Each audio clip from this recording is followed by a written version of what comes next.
Hi, my name is Lena and welcome to my channel. I have finished reading my first mystery, and it was the fifth book in Amelia Peabody series by Elizabeth Peters, The Deeds of the Disturber. And I'd like to talk about it a bit. You can still choose it for your March Mystery Madness if you like it. The thing is, if you like proper investigation with clues, with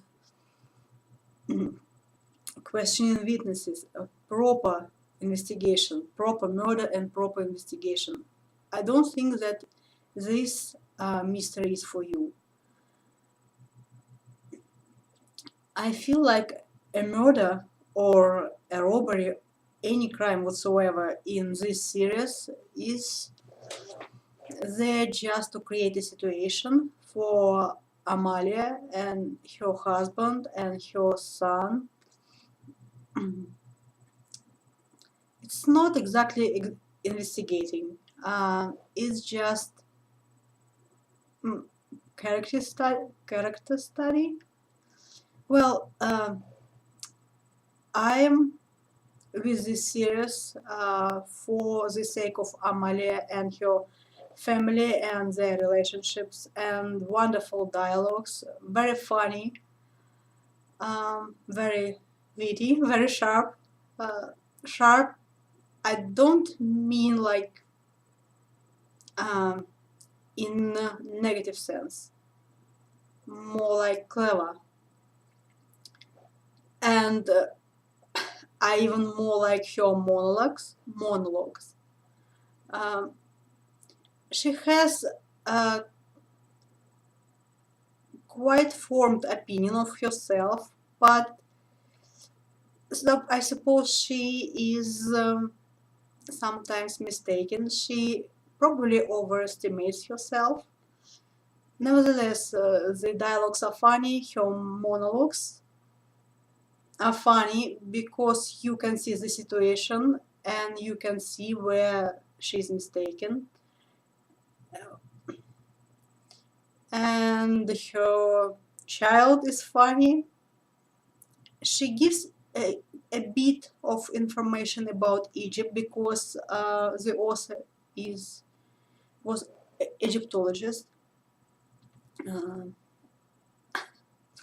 and she's very knowledgeable. So any story takes place in Victorian era. Mostly, the first four stories took place in Egypt, while Amalia and her husband were um, busy with archaeological excavations. And Amalia bullied Egyptian policemen. She bullied everybody around her. She's very bossy. She's at the same time she's still quite young. She's a young woman, but she's very motherly at the same time, and very bossy, and very opinionated, and very stubborn. And she always wear her umbrella with her to use it as a weapon. Uh, she's very interesting, very engaging character. In fifth book, the story takes place in London, but it still kind of has a very strong connection to Egypt and Egyptian mythology and Egyptian history.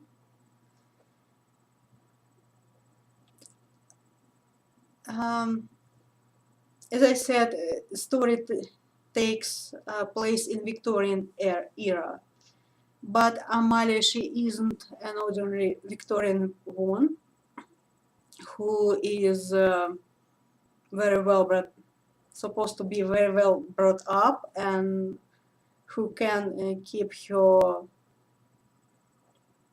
mouth shut and obey her husband.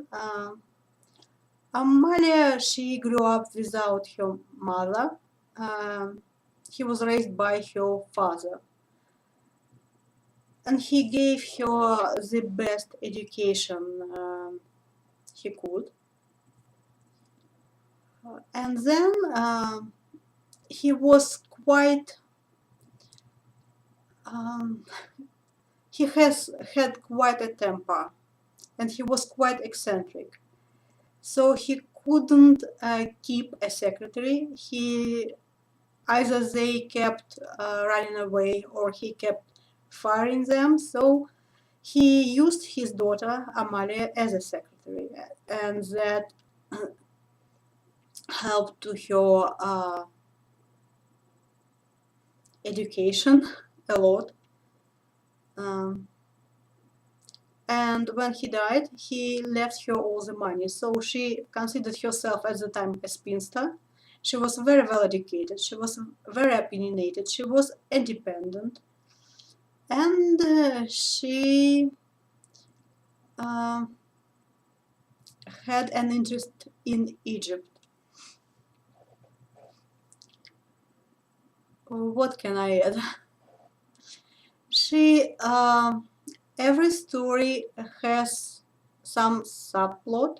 Apart from Amalia's relationship with her husband, on the background of the mystery, it's usually some love story between two young people whom Amalia meets somehow and whom she kind of takes under her wing and whom she helps.